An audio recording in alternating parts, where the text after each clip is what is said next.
Hi guys. So story time once again. So this guy had just finished his compulsory 1 year of service after college, after university as the case may be, and he was resuming in his new place of work for the first time. When he arrived, he was ushered to the janitor's area where there were other two janitors working with him. And he was surprised. For Christ's sake, I'm a graduate. For Christ's sake, I am who I am. I shouldn't be a janitor. And you know what a janitor does. He's supposed to be a cleaner. He's supposed to, defer to his bosses. It's just usual for a janitor to be looked down upon by the other people in the organization. Well, the thing that happened was that, he didn't even have to wait to be looked down upon by the people of the other, senior staff of the organization. His major problem was the senior janitor. So the case was that he looked very good. He spoke very well. And somehow they found out that he was a graduate and, but he was still a janitor.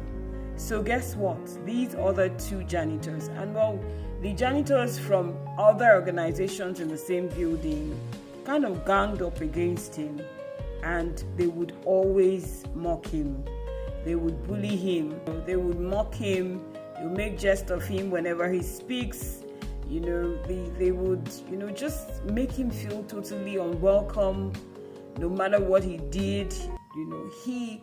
He at a point started to go on errands for them, to the point that, they would ask him to go and buy lunch for them. He kind of knew where he was coming from, even though he was taught to be humble, and he had never really encountered anything like this. He just continued to take the mockery. Well, there was this particular day when he had not finished cleaning the boardroom, and the chief executive officer, the CEO himself, walked in and said to him, "Hello, young man." And he froze in his seat. So there he was, standing, shaking in his boots, because he knew who this was. He had never encountered him, and he had heard some rumors that the CEO could be a bit unpleasant. So he was standing there shaking in his boots when his senior colleague, the head janitor was passing, and he walked in, greeted the CEO, and grabbed the broom from his hand. In the process, he spilled some of the dirty water on this young man, and he said something very nasty to the hearing of both the man and the CEO.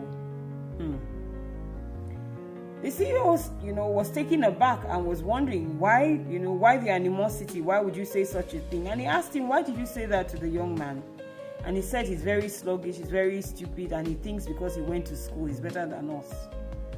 And at that point the CEO was very, very worried, and he said to him, "I need you to apologize to the young man." At that point, the young man said, "Please sir, don't worry, there's no need for him to apologize." It became obvious that this head janitor was not just rude, he was also very proud.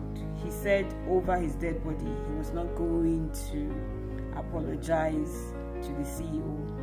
To cut the long story short, he insisted, and the guy insisted that he was not going to apologize. Fast forward 2 days later, HR called the two janitors to their office. They asked the head janitor, "Stand before me," and they brought out the file. The file was that of this young man. When they opened the file, they began to read the guy's qualifications. They read, his degree and every other thing that everybody knew.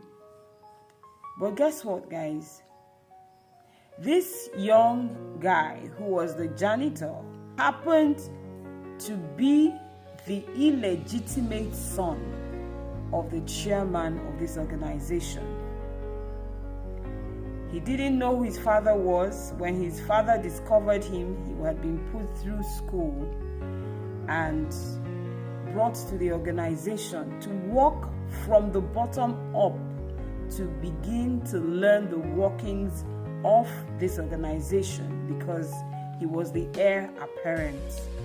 It was at this particular HR meeting that he, even the boy, was finding out, even though he knew that his father was the owner of this company, that he was brought here on purpose, that he was walking through the ranks, he never knew.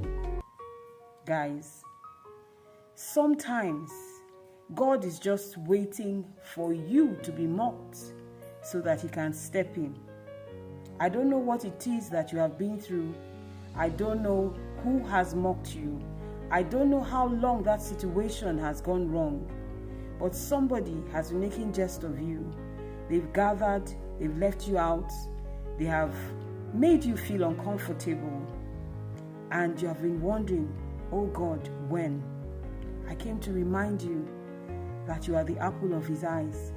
That even though the mockery, sorrow, your tears are going on all night, it is his promise that he wishes above every other thing that you will prosper and joy will come in the morning. Hear me and hear me well. Joy is about to come in this new month.